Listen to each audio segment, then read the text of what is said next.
All right, and we are live with a podcast for all seasons. This is season 2, episode 2. I'm Josh Mundy, and today we are going to be talking to you about reviewing, rather, the Throne of Atlantis, the new Justice League slash Aquaman movie from DC Animated.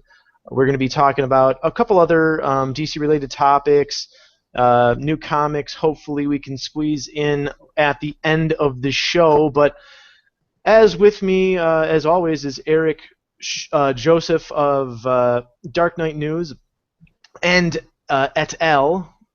Why don't you introduce us into what we're going to talk about this episode and start us off, Eric? What's going on? Hi, Josh, and hi to all of our listeners. This is Eric Joseph of DarkKnightNews.com, DCComicsNews.com, and Multiverse Entertainment. And as Josh just said, we will start things off by reviewing the recent animated film from WB Animation based on a DC property, Justice League Throne of Atlantis. We will also touch on a couple other hot news items of the past week or so as the episode rolls on. Throne of Atlantis, first thing I should say is that I believe I said on a previous episode, I did review this on DarkKnightNews.com. So if you want to see my written review, just dig through the archives of the past few weeks. I believe I posted my review on January 25th, which was 2 days before the movie hit streets. But I really did like this one. I liked it better than the last Justice League movie, which was War. I think people gave War a harder time than it deserved. I thought it was enjoyable, but that movie was very much action-oriented and not enough storytelling. I mean, the comic it was based on was certainly more heavy on action than storytelling, even though it did have the points where the League came together and characters did get their spots with it. People who saw the movie and read the comic know what I'm talking about. But Throne of Atlantis, I was happy, balanced story and action a little more, and it amalgamated Throne of Atlantis arc from the comic, written by Jeff Johns and art by Paul Pelletier if you were reading the Aquaman chapters, and then Ivan Rice if you were reading the Justice League ones.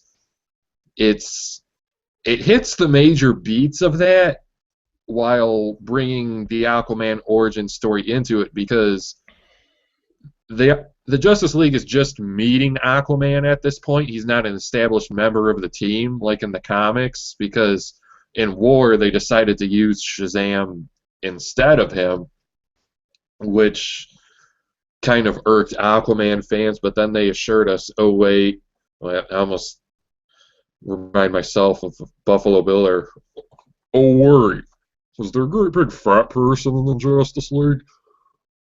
Ridiculous. But I for the most part liked how Aquaman was handled. Some people are like, oh, he goes from drunkard to king in 75 minutes, and hey, that's all the time they have to explore this arc. But yes, they wanted to do a character arc, and I think by the end of the movie he was a very inspirational king of Atlantis. I mean, granted, he was just assuming the throne. Spoilers, the good guys win. The motivation for him taking the throne isn't the same. There's no Volko in this. It's more so brother versus brother, I guess you could say. As I said in my written review, it's kind of like Ocean Master initiates his own version of the Reichstag fire, and if you know your history, and I hope you do, you know what I'm going for with that. And we're talking spoilers here. We're not going to get too deep into spoilers, pun intended, with this being somewhat water-based, but there were other things they touched on in the movie.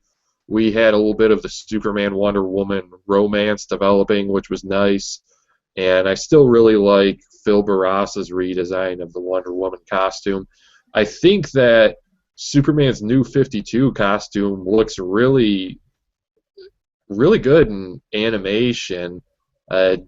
As far as the voice cast goes, I really did like Matt Lanter as Aquaman. He's been one of the better serious actors for Aquaman, I'd say. And overall in voicing the character, I mean, we can't discount John DiMaggio from the Brave and the Bold days, and there are a few nods to Brave and the Bold in this film, outrageous nods, I may add. But that was more of the puffed up chest, swashbuckling Aquaman. And at the beginning of the film, when you see him start out as a drunkard, getting into bar fights, at first I was like, hey, these guys are kind of kicking his ass. He's supposed to be very powerful, but then I was starting to realize he's just not putting much effort into it. And then once you see him really go forward with it, yes, he readily does hand all of them their asses. I was just hoping for that one scene, like in the trench, where you got those guys speeding down the street in the truck. Oh, it's Aquaman. What's he going to do?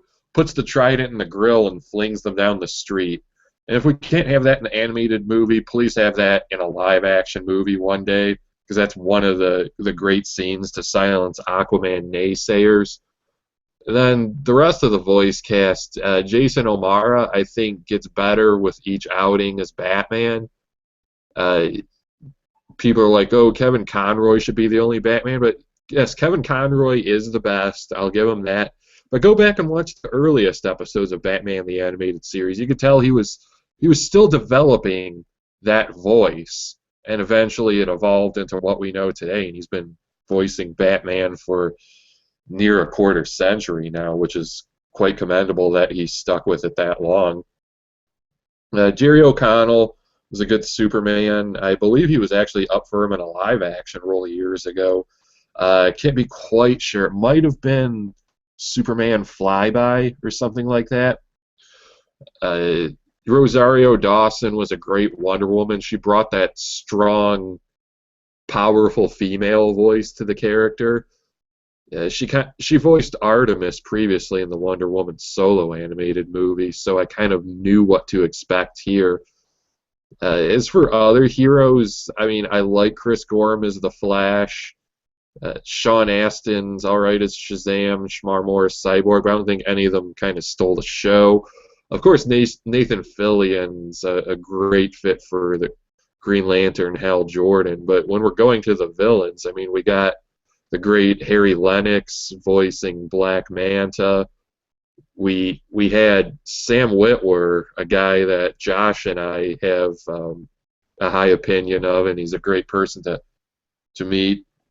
Sam Witwer, though, if you just knew him from Smallville or another show, because I only know him from live action. I know he does voice acting as well, but you wouldn't think it was Sam Witwer, but I know he's a classically trained. I think he's a Juilliard grad, but he really frees his inner thespian with Throne of Atlantis. It was, you could picture him up on stage, an actor, as I would say, perhaps arms in the air. It's almost like a Bill and Ted type pose, if you know what I'm talking about.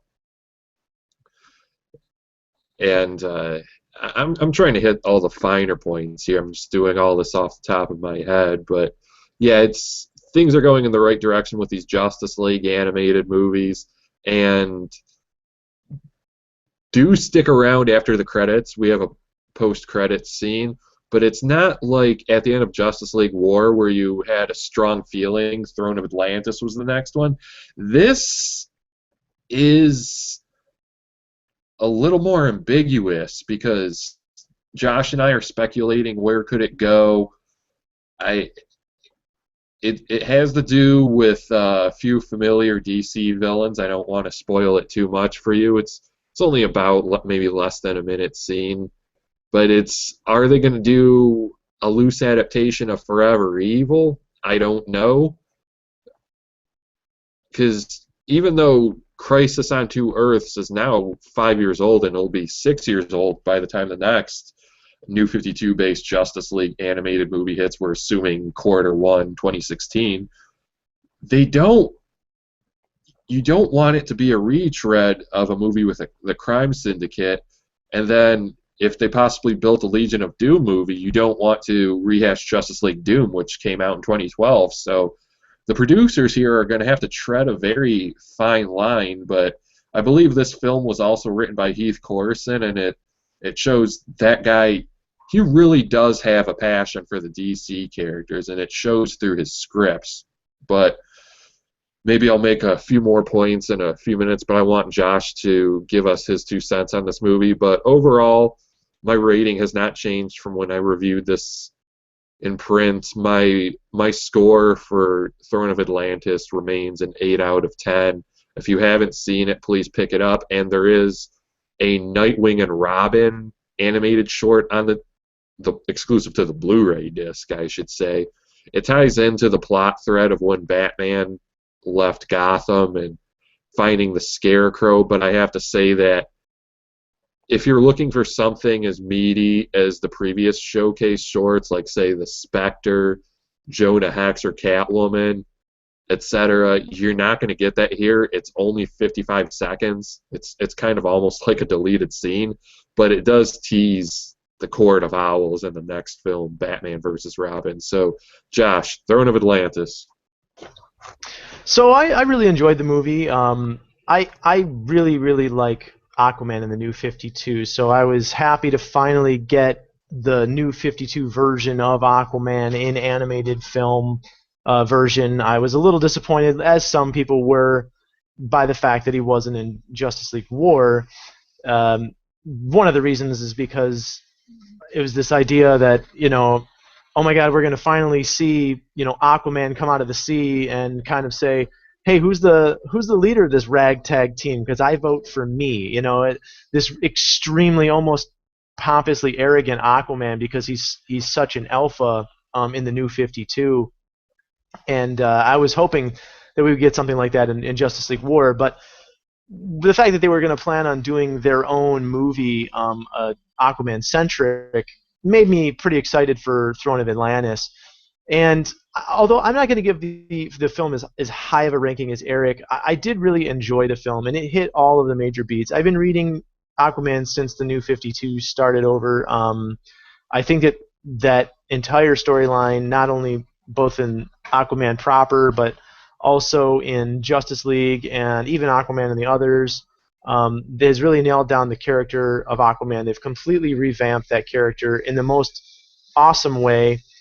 Sometimes people look at Aquaman finally from the 90s and they're kind of like, he's so awesome because he's very much kind of give a shit character. Like, he's almost like the undersea version, Lobo-esque character, very much a gruff, tough guy. And I think that kind of gets away from the nobility that they denote in the most recent New 52 interpretation, where he's a very noble, honorable, kingly person. And so in that, into my review of this movie is, I was a little disappointed that they just kind of decided to go the whole, drunkard who's kind of coming out of his mourning and stupor into his discovery that he's a king of Atlantis, as it were, or prince of Atlantis, when the movie starts. I do like the fact that it offers you a chance to see him change as a character. It would have been better in maybe a longer film. I think that they would have been able to kind of develop him out of that mentality, but he's grieving from, I believe, the death of his father at the beginning of the film, which isn't too much of a plot point giveaway or anything like that, but he's sitting around drunken in a bar, and like Eric stated, you see him getting beaten up, and it's kind of like, okay, Aquaman can survive, the deepest depths of the sea. He can survive bullet fire, and these people are, knocking him around.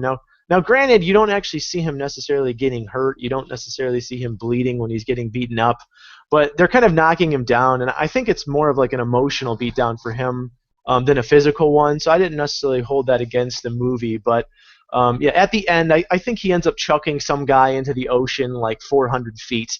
This 6'8" behemoth of a man, he just tosses him, like a field goal kick. He just throws him so far it's not even funny, and you're like, okay, it's Aquaman. They show at the end of it. I won't reveal it because it's kind of a humorous scene. They show something, and he's kind of like, "Oh, I always wondered what would happen if that happened," and you realize that he's extremely invulnerable, at least compared to a normal human. So they showed a little bit of the strength of Aquaman, which I like. He's always denoted as, by people who don't know anything about the character of Aquaman, as kind of a pussy, or at the very least, he's somewhat of a walking joke. There's tons of Aquaman jokes, and one of the jokes that they kind of got away from in the new comics, which is, the I don't talk to fish, I control them with, basically my psychic powers, and command them to do my will. They really undid that in this film for the purpose of kind of a comic relief moment. And he's like, "Hey, I can talk to fish now," and they talk back. I was like, "No, don't do that." But as far as the overall arc of the film, I did enjoy it. They mixed in the Justice League elements with the Aquaman elements and some of the various stories. It actually made me enjoy Cyborg a little bit more. They've kind of fleshed out that character a little bit more in this film. And Cyborg's really growing on me in the New 52 as a member of the A-class cast of the Justice League members. And they show us a little bit more of his character development. Shazam is really not doing anything for me in the animated movies. He's really kind of a throwaway character. I mean, Sean Astin did an okay job as far as voice acting is concerned, but I really think that character's kind of been throwaway. But as far as the rest of the cast proper, yeah, Matt Lanter did a really good job as Aquaman, Arthur Curry, and I think that he did a pretty good job of giving that like kind of dark gravitas to his voice, but also that noble, honorable, kingly aspect when he kind of comes out of his grief funk, as it were. But some of the others I wasn't extremely familiar with, I believe it's Sumali Montano as Mera, or Serena Irwin as Queen Atlanta. They weren't voice actors I'm extremely familiar with, but Sam Witwer as Ocean Master was really, really good. It was almost like the only type of, I don't want to say overacting in a negative way, but almost like the kind of voice projected acting that you only see from stage actors. And we had recently read that apparently he was a stage trained actor. So I was really happy to see Sam Witwer as Orm/Ocean Master because he really nails down that extreme arrogance, this hubris of a mad leader in Ocean Master, and I thought that was a great job. The rest of the cast rounded up Jerry O'Connell, Superman. I thought he did a good job, and Jason O'Mara's Batman. Me and Eric have talked about him really growing into the voice of Batman, and I think he really nailed it this time around as well. And Rosario Dawson as Wonder Woman, she did a really good job. And actually, I thought I was more impressed by her Diana Prince, because there is a Diana Prince kind of, I don't want to say cameo, but they touched on that in this story because it is a Justice League / Aquaman movie. And she's like a more gentle voiced, soft spoken than the more confident, really strong voice of Wonder Woman. So that was pretty good from Rosario Dawson. But I was very happy to see Nathan Fillion back as the voice of Green Lantern, Hal Jordan, because he's just fantastic. He's got this this classic sarcasm and sass that I really like Nathan Fillion for, and so many people do. But it was a very enjoyable film as far as some of the actual plot points. They did merge the two stories, the story of the Throne of Atlantis with a couple of the earlier stories from the DC's New 52 run of Aquaman at the very beginning. It is partially an origin story, obviously, for Aquaman, partially a Justice League movie, and deals with the invasion from the Atlanteans onto land. But it just didn't really nail down a whole lot of parts. I thought that Aquaman was a little weak in certain parts, and by weak I mean obviously not physicality, but I don't feel like they put like an extremely strong concentration, and because they're trying to juggle it as a Justice League film, I think that there could have been a little bit more emphasis on him.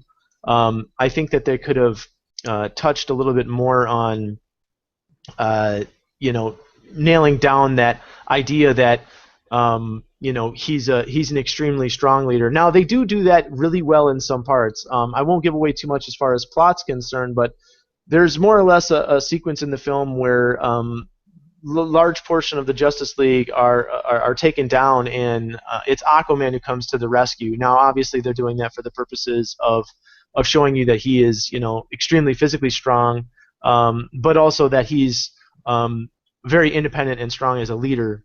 And that was one of the best parts of the movie.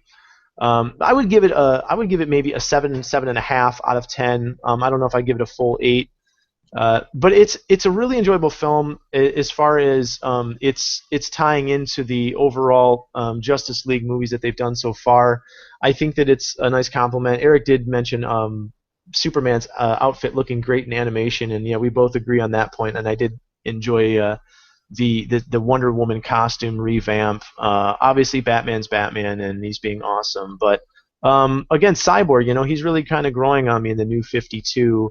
And he takes a little bit of precedence in this movie. I think we also didn't we get the first animated version of Jimmy Olsen in, as well as John Henry Irons in animated New 52 continuity? Yeah, and yeah, that's what we have to stress too. New 52 animation. But Yeah. I believe, yeah, this is Jimmy's first appearance, and it was obviously the moment where John Henry Irons has that moment where Superman saves him and changes his life.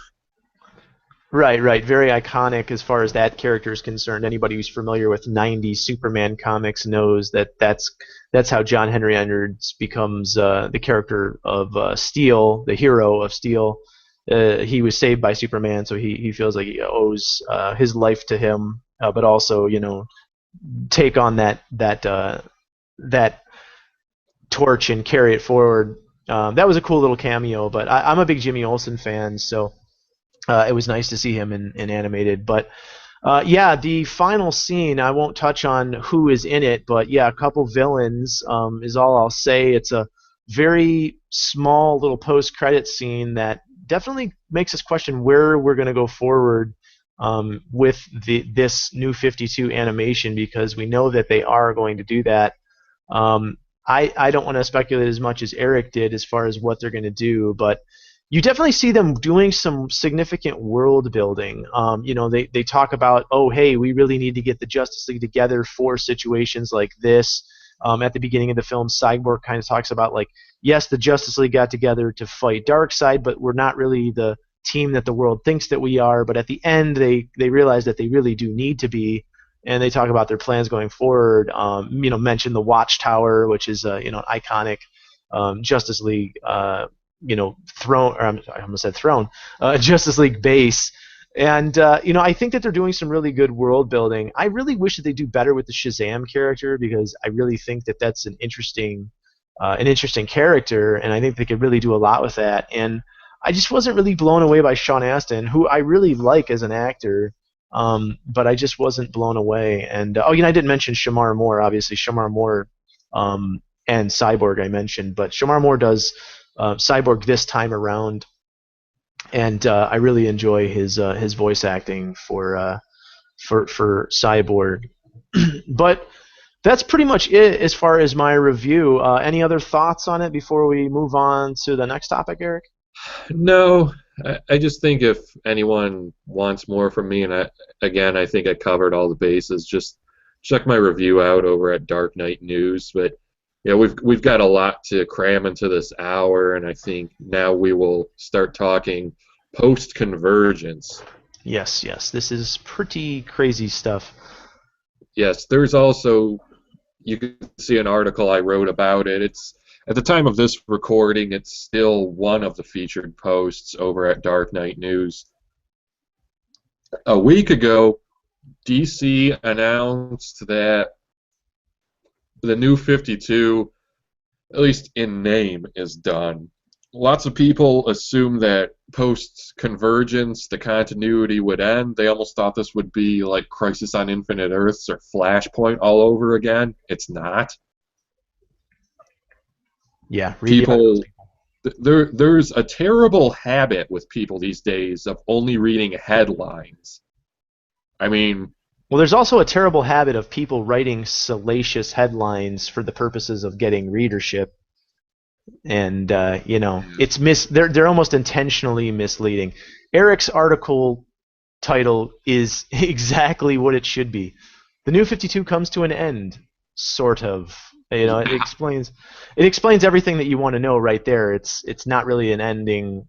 Just if you read anyway, continue, Eric. I don't mean to cut you. Here's how it's not the New 52. It no longer says the New 52 on the cover of books starting in June, and we're leaving out the exclamation point here. It's supposed to be the New 52. That's right. So yeah, that won't be around because some people are wondering when are they going to drop that from covers because the New 52 launched in 2011, and they've had more than enough time to stop doing that. So it's still the New 52 universe. They're just not calling it that anymore. But post-Convergence, it doesn't look like continuity will be affected at all. They say they're going to a back-to-basics approach with Batman, Superman, and Wonder Woman. That remains to be seen. I guess we'll get a hint. May 2nd, Free Comic Book Day, they're putting out a book called Divergence, and it's going to have 8-page previews of upcoming arcs for Batman, Superman, and the Justice League. And, of course, Justice League is going to start that huge arc Darkseid War, so that should be interesting as well. This is not a continuity rewrite. Seems maybe some characters might get a continuity cleanup or a reinterpretation. Some are certainly getting new costumes. Starfire, obviously. Boo. But we can more so recall that.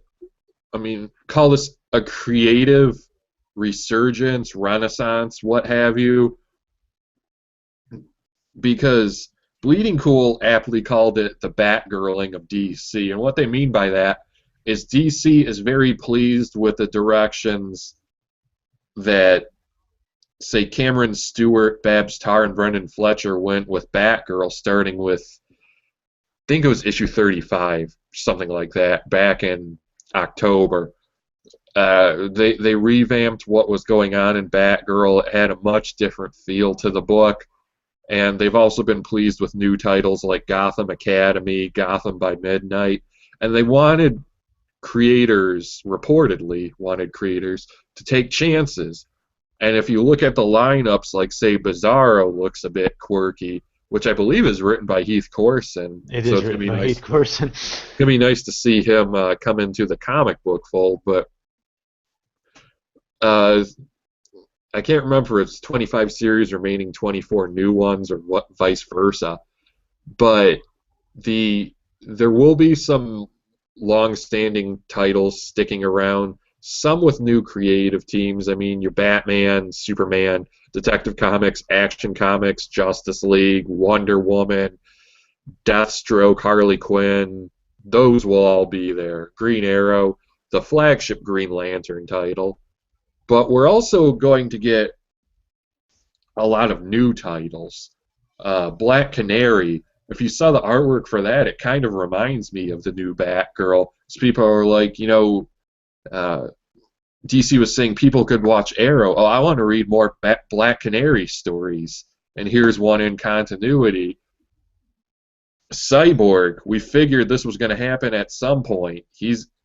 With him being in live-action movies soon in Justice League and him getting his own live-action movie in 2020, it's time for Cyborg to get that solo book, and it's happening. And it's drawn by Ivan Rice. And unfortunately, with it coming out in June, that means Josh and I can't get a shiny new copy of Cyborg #1 signed at Motor City Comic Con in May. Yeah, I'm a little bit disappointed about that. Time travel. Yes, we could But time travel. Starfire is getting her own book, which is interesting. Red Hood and I believe Arsenal are getting a team up book. Damian Wayne is finally getting his own solo title because I guess Batman and Robin is canceled, but Pat Gleason will be doing art and writing for this. It's called Robin, Son of Batman. So it's kind of the spiritual successor. Don't say that 5 times fast. To Batman and Robin. So I think that title is going to be worth a read. One title I'm also excited about is Batman Beyond by Dan Jergens, I believe, with art by Bernard Chang. And what differentiates this, because Batman Beyond has seen a resurgence in comic books since, I believe, 2010, but all those mini-series and ongoings, digital firsts, were set in the same universe of the animated series. So, I mean, you didn't title them Batman Beyond Season 4 or anything like that, but they did follow that arc. And I do recommend reading those books. I'm not totally caught up. I think I'm about halfway through Kyle Higgins' Batman Beyond 2.0 run. So, I'm almost there. But Dan Jergens, who was one of the writers on the New 52 Future's End, which brought Terry McGinnis' Batman Beyond into New 52 DC continuity proper. It's been confirmed by DC through an all-access bonus clip that Dan Jergens is spinning this out of Future's End. So we don't know what characters are involved. We don't know when this book is taking place. Who knows, it could even be Tim Drake as Batman Beyond, because I think there were some shakeups coming in Future's End. But it'll be definitely an interesting title to read. Another title I think looks pretty cool, and apparently he's been working on it for a few years to make sure it ships on time.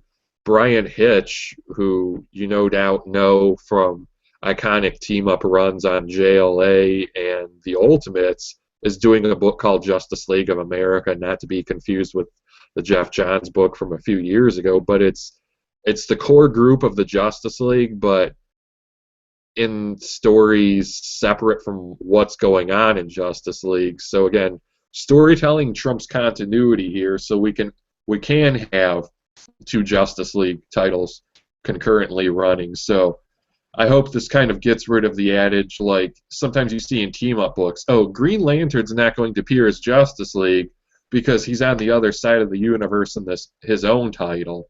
So Justice League of America seems to be a kind of book that breaks that mold. People were surprised there weren't like any new solo Bruce Wayne Batman titles in the bunch, and in a way there don't really need to be, because there are also out of continuity books like Batman 66 and such. There's always going to be plenty of Batman out there, so we're not worried about him because he keeps the comics going.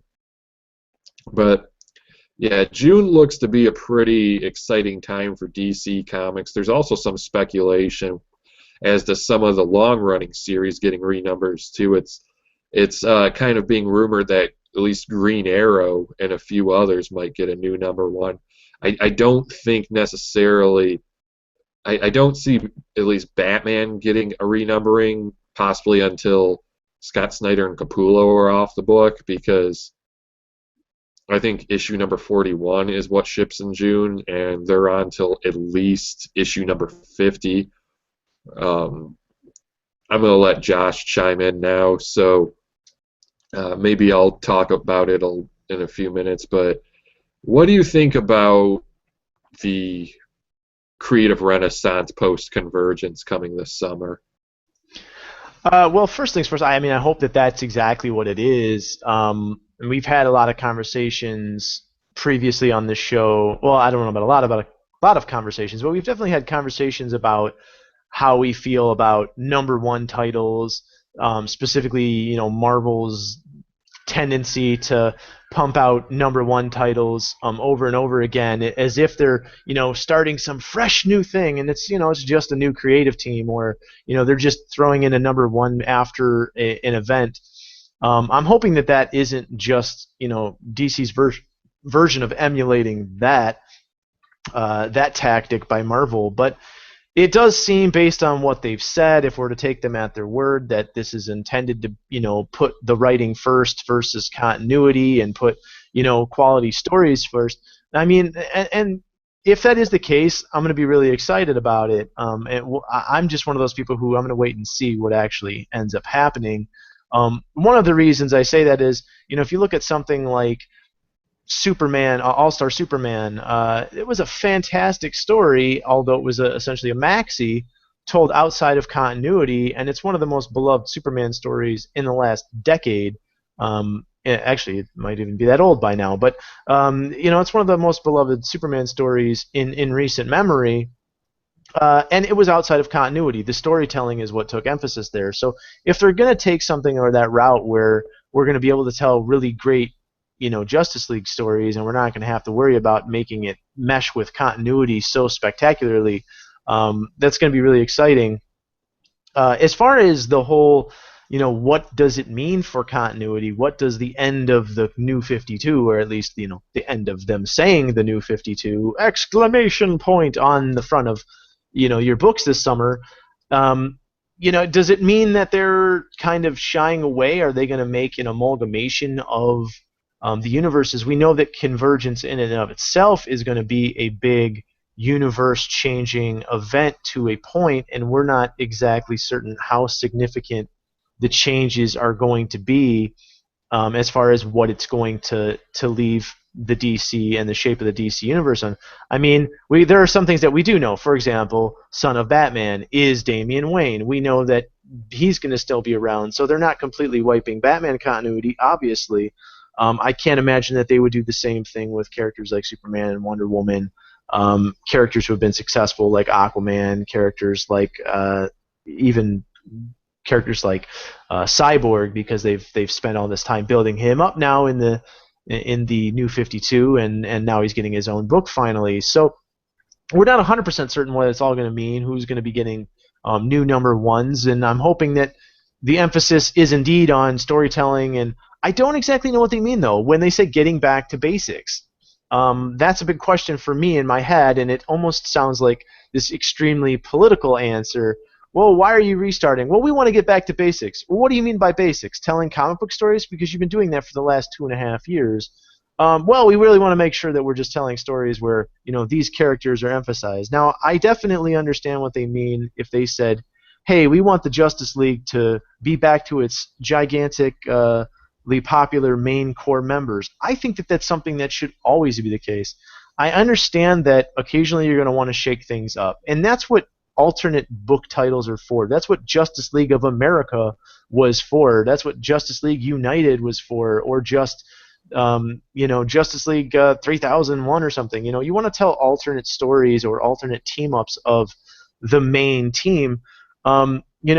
Don't give us the B and the C characters. Not that they were really pre-New 52 when it was just Titans grown up.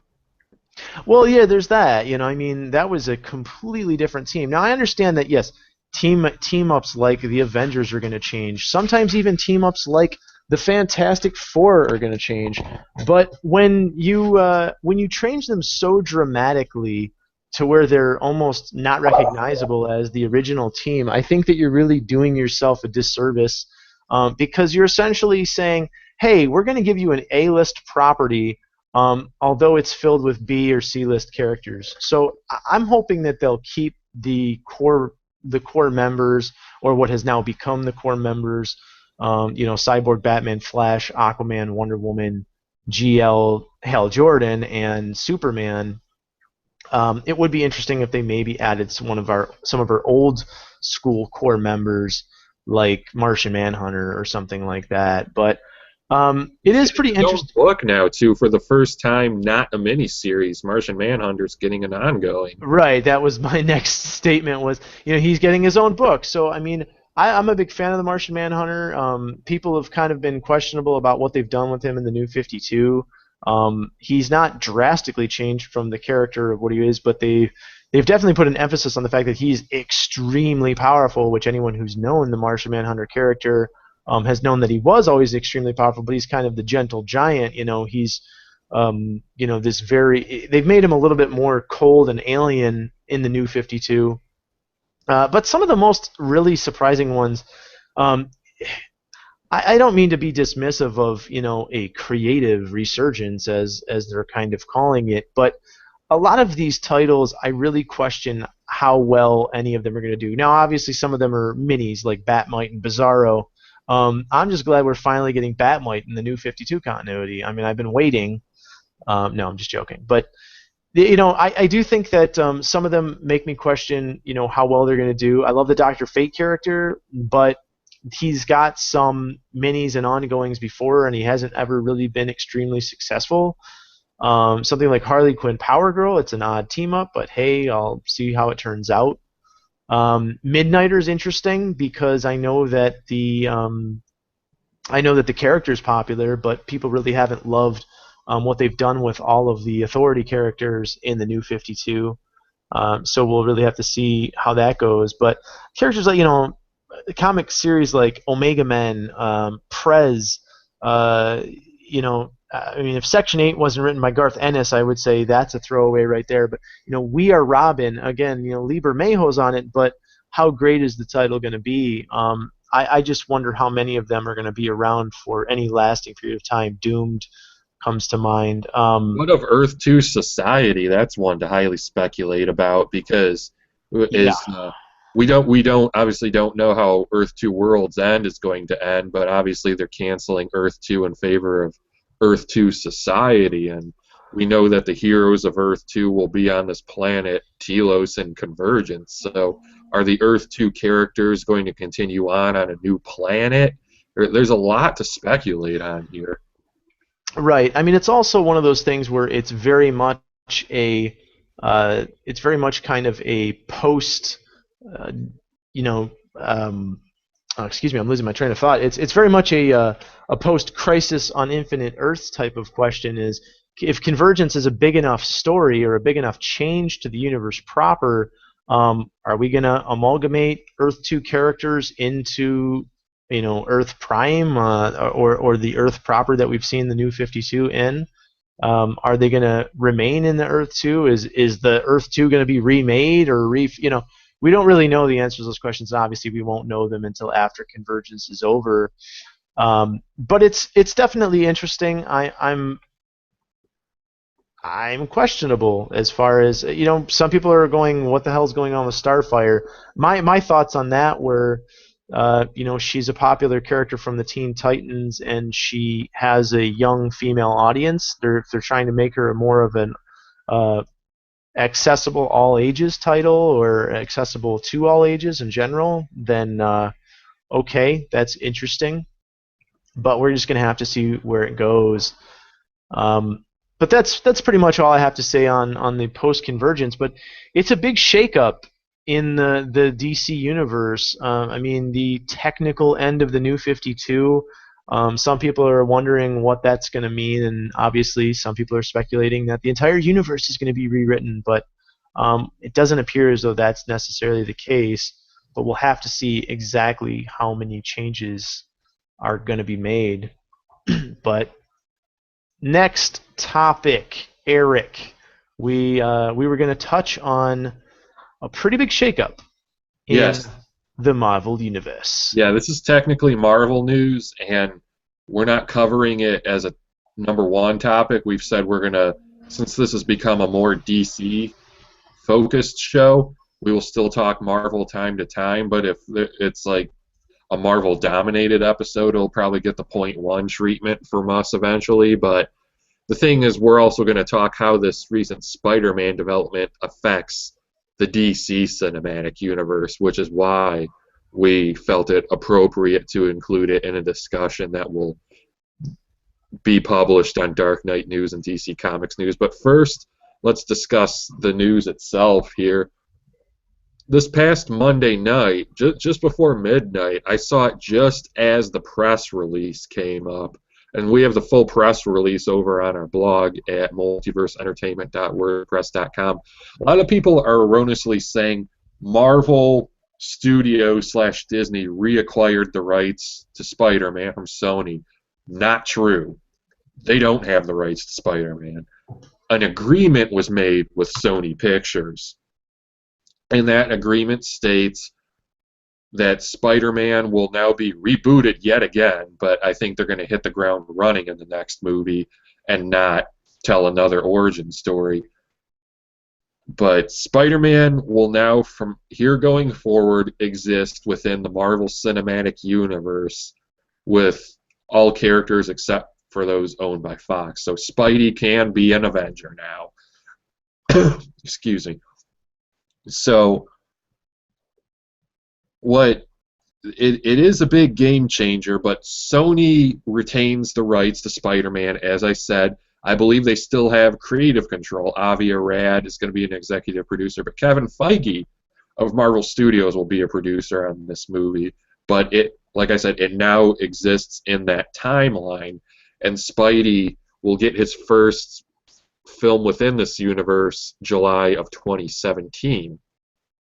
Now, before I get to other news, I'm just going to provide some short speculation. What are they going to call it? Because it's not going to be The Amazing Spider-Man 3, obviously. We could call it Ultimate Spider-Man, but I think they don't want to because of the animated series. And Ultimate Spider-Man in a way, is also sometimes associated with Miles Morales, and I don't see them using Miles Morales, at least not yet. And I don't think they should use Miles Morales yet.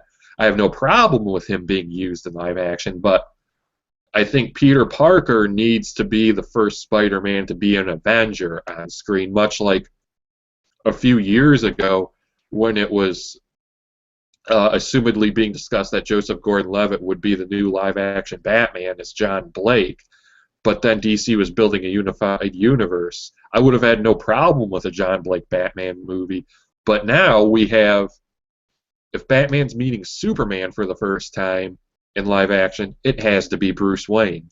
So same thing here. Must be Bruce Wayne, must be Peter Parker. Now, they could call it Spectacular Spider-Man, which is a possibility. However, I think they're going to go with the title Marvel's Spider-Man, which is what, it's a tag they put on a lot of their movies these days, and it is pretty straightforward, and it kind of does say to the consumer, the average Joe on the street, yes, this is Marvel's Spider-Man. Now, we've had some confirmed things over the past few days, and then some things are a little open-ended, but some of the things to gather are Spidey will not be Andrew Garfield, obviously. It's going to be a whole new ball game. We're getting rebooted. Apparently, they want to cast younger, because even though Spidey's been in high school for these last few movies, I think Andrew Garfield's now 31. They might want to go a lot younger with their casting, a much more youthful Spider-Man, and I can see that happening. But they still want Peter Parker to reportedly be a high school student in this new universe. He will first appear in another Marvel movie. It's not confirmed it's Captain America Civil War, but odds are that's probably what that is. I don't see him first appearing in Guardians of the Galaxy 2 or anything like that, or Doctor Strange. As we know, Spider-Man was a big component in the Civil War comic book story arc, but just because he was in the comic book doesn't necessarily mean he fits into a cinematic adaptation, if that makes sense. Because also a big point was Spider-Man takes off his mask. Is Spider-Man going to go public with his secret identity in his first appearance in the Marvel Cinematic Universe? It would certainly make for a much more different status quo in movies, so we can't totally rule that out. But again, it's an adaptation, so we have to wait and see. But I'm not going to rehash something we talked about on the show before about my fear of it. Civil War is essentially Avengers 2.5. And it's funny how people are like, oh, Batman versus Superman has so many characters in it, they can't do it. And it's like, no, it's a Superman movie at its core. Batman is a main character in it, but he is going to share the spotlight, but it's how he fits into the universe started by Man of Steel. Wonder Woman plays a big role, probably as big as Black Widow and Iron Man 2. But Cyborg and Aquaman are cameos in that movie. That's not too many characters. And DC's had movies where it looks like too many characters on paper, but it worked well. Look at the Dark Knight trilogy. The right writer can juggle a large amount of characters. But here's the thing with Captain America Civil War. We have Cap, but we have Iron Man, who's no doubt going to steal the spotlight. We have Black Widow returning. Black Panther is supposed to have a sizable role. And then he's getting introduced in his own movie because people are like, oh, Wonder Woman should be introduced in no movie but her own. Well, Black Panther's getting introduced 2 years before he's going to be in his own movie, which I will get to in a moment. His release date has been bumped. More on that soon. And then Spidey in an undefined role. How big will that role be? But then we look at also, apparently Sinister Six will no longer come out in November of 2016. They still say they're going to do a Sinister Six movie, but they're recalibrating it as to how it can possibly fit into this universe. And they still intend to do Venom spin-offs and one for a female Spider-Man character. So I wouldn't doubt if any of those get canceled, because the fact that Sinister Six is delayed means I'm not putting all my chips on betting that it's going to happen. We certainly know Sony has had some refocusing as of late of what to do with Spider-Man. But everyone had to move one over for their theatrical dates. The only constants on the upcoming slate were Avengers Infinity War Parts 1 and 2 being released in May of 2018 and 2019 respectively, because obviously they've been building these. Avengers are the May tentpole for Marvel. They're not going to move those. But hey, it's cool. Spidey's going to be in Infinity War, most likely. So yeah, that's going to be awesome. But Black Panther gets booted. Thor Ragnarok moves from July of 2017 to November of 2017, and Black Panther moves from November 2017 to, I believe, July 2018. So, granted, it means he's not going to be steamrolled by Justice League, and people are like, oh, how do you know Justice League can make more than Black Panther? Well, if The Dark Knight Rises steamrolled The Amazing Spider-Man in 2012, and Spider-Man is a cultural icon, how much does a character that's not really known by people other than comic book readers going to fare against a team-up movie?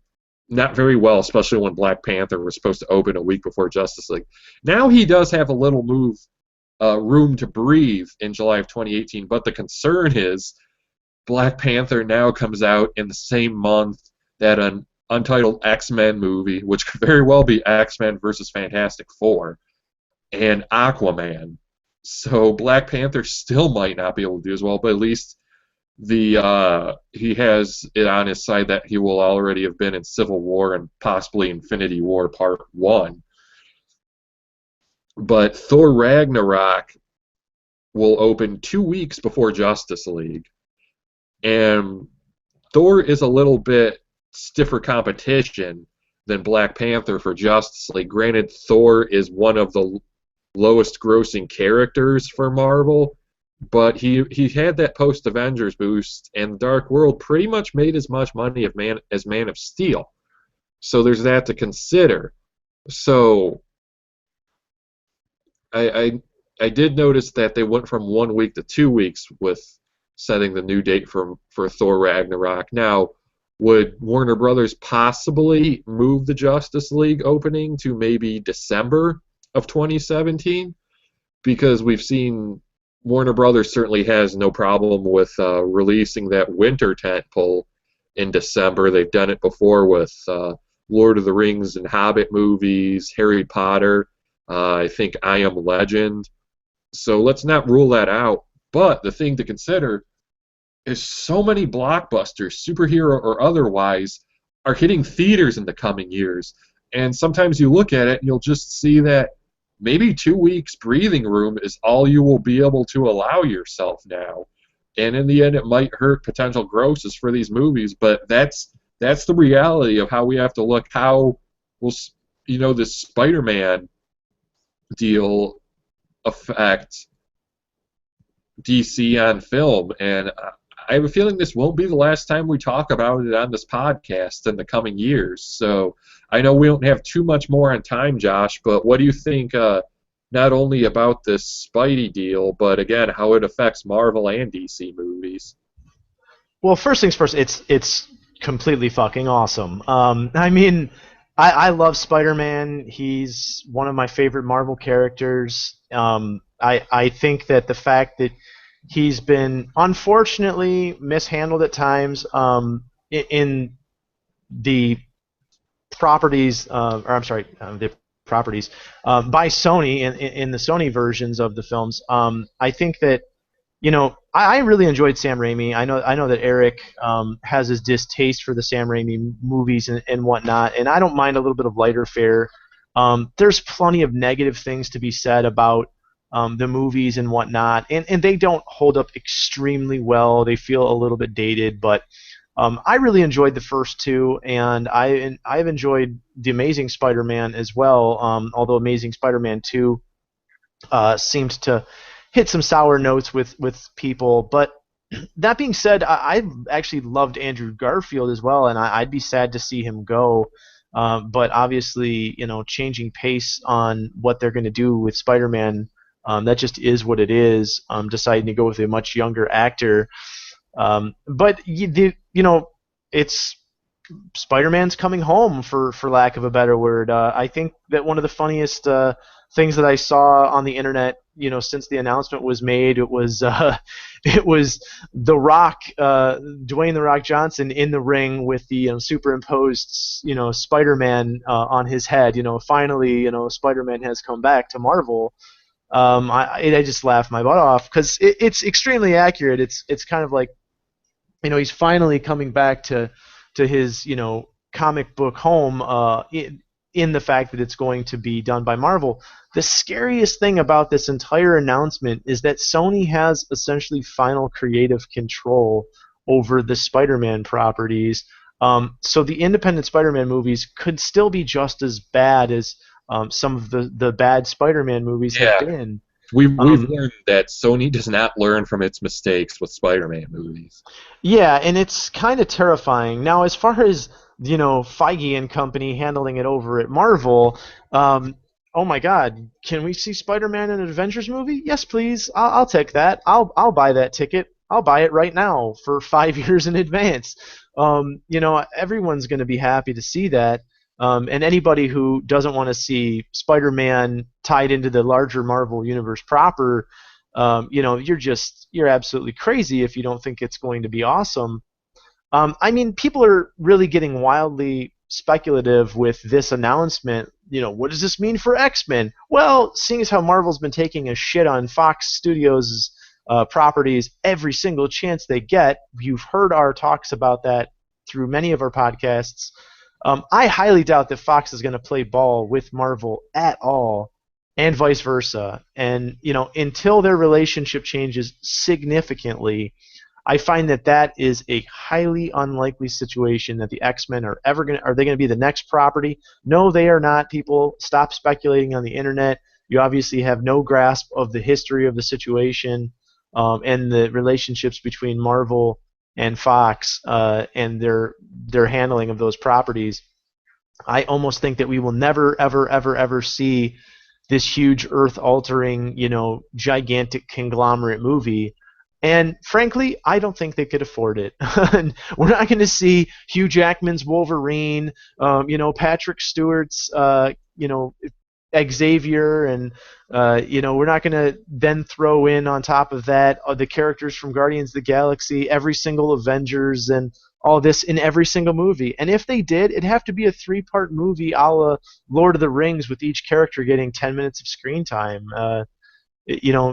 Comic books can juggle things very well when you have a gigantic amount of characters because, hey, hello, it's called a comic book pain. You can have an extraordinarily expositional story in a short period of time in comic books. You can't do that cinematically very well, and if you do, it's this crazy herky-jerky mess. But I'm getting off topic, and the point being that Spider-Man coming to the universe proper of Marvel is going to be an awesome thing that's going to happen.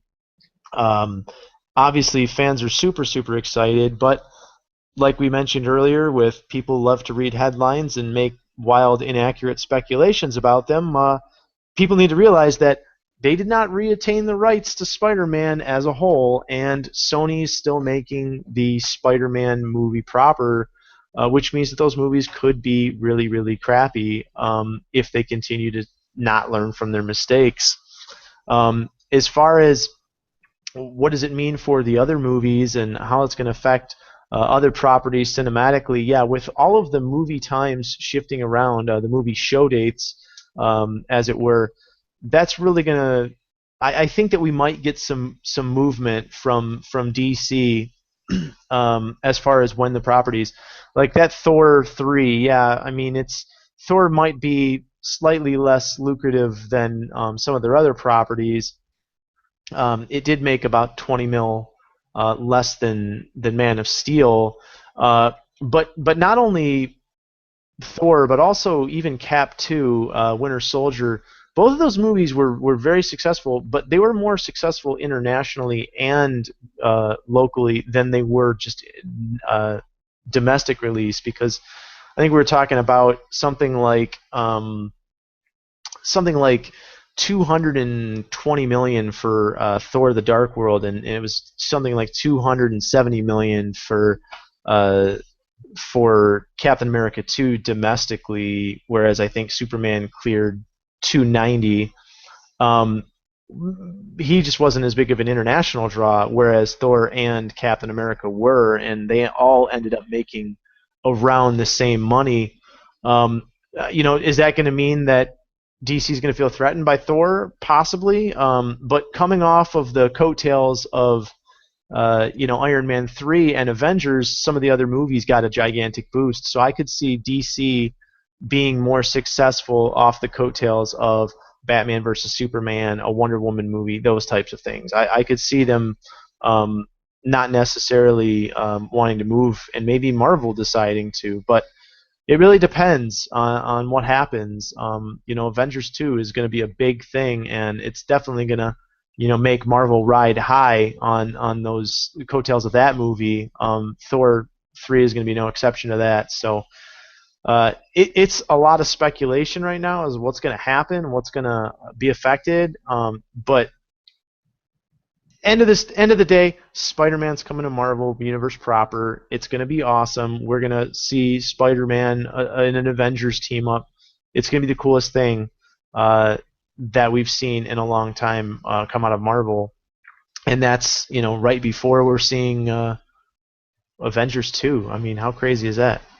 Yeah, and I think people still discount WB's DC movies because we only have Man of Steel to establish this universe. But I mean, we've got the $1 billion Batman, and he's called that for a reason. But if we look at the films leading up to it, Batman versus Superman will probably clear $1 billion at the box office worldwide. Oh yeah, almost certainly.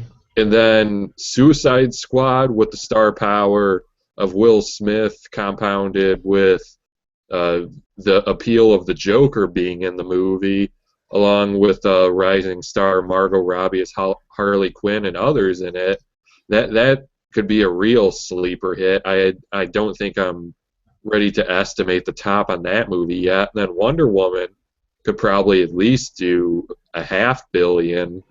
So by the time Justice League comes around, it could be, Thor will be the one that will be overshadowed. I mean, not just because the Justice League's a team-up movie, but you know what I'm getting at here. That by the time November 2017 comes, Warner Brothers could be walking around with all the confidence of a scandalously revealing codpiece. Ridiculous. Yeah, but I think that I was looking at a little bit more at grosses, and Spider-Man is an extremely lucrative draw, even for a movie like Amazing Spider-Man 2, which was not critically, didn't blow critics away. The thing still cleared 700 million internationally and domestically, and that's gigantic. Its domestic draw was not huge, but Spider-Man is he's one of the most lucrative international properties that Marvel owns, and I believe he's the number one by significant margin in terms of their marketing. Yeah, merchandise-wise, Spider-Man worldwide is by far the most popular superhero. Yeah, he's a plus $1 billion clearing property. So I mean, add to that the fanfare of Marvel being tied to that. I think that they could make Spider-Man $1 billion+ property. I mean, really, all they need to do is just jack up that domestic because his foreign totals are already gigantic. But it's pretty exciting regardless. I think that everyone can agree. Marvel fanboys are going through the effing roof, and I don't blame them. It's really awesome. It'd essentially be like Batman or Superman being owned by another property than the people who make the rest of the DC movies. And they've been doing a shitty job so far, or they've been doing a less than exemplary job, and then all of a sudden they decide, oh hey, we're gonna bring them back into the same universe as the rest of all those awesome characters you love. People be losing their minds. So it's not surprising that people are excited about it, and it's only going to be getting bigger as we get towards something actually happening. I'm not going to continue going into speculation as what's going to happen. We've heard that he's going to possibly be in Cap 3, which is awesome, but who knows as far as the young versus old casting. We've heard a lot of speculation. I want to really hear some super concrete stuff before I make any wild speculation, but I will miss Andrew Garfield, and that's all I'll say. Yeah, and I think here's where we'll start to wrap it up. Unfortunately, again, not time to talk new comics, but hopefully we'll be able to do that in an episode soon. But on the subject of comics, I will at least say I have a review this week, so go to darkknightnews.com and check out my review for Superman Earth 1 Volume 3. Great book, that's all I'll say for now. But speaking of darkknightnews.com, be sure to head there for all news concerning Batman across DC, across all media. And then head to dccomicsnews.com for all the latest news about DC and all media. And then be sure to check out our blog site, multiverseentertainment.wordpress.com, for all the latest Archie / Dark Circle Comics news and some other miscellaneous stuff as well. You can also find our full backlog of podcasts there. So be sure to check back with us in about a week or so. We have some cool stuff planned for the next few episodes. So until then, thanks for listening and goodbye. Yep, as always, thanks for joining us. I hope you guys enjoyed the episode. Lots of interesting stuff coming up, and check out Throne of Atlantis. It's an enjoyable movie. It's available digitally and for Blu-ray and DVD purchase. We do suggest you check out that movie, and we'll see you next time. Have a good night, guys.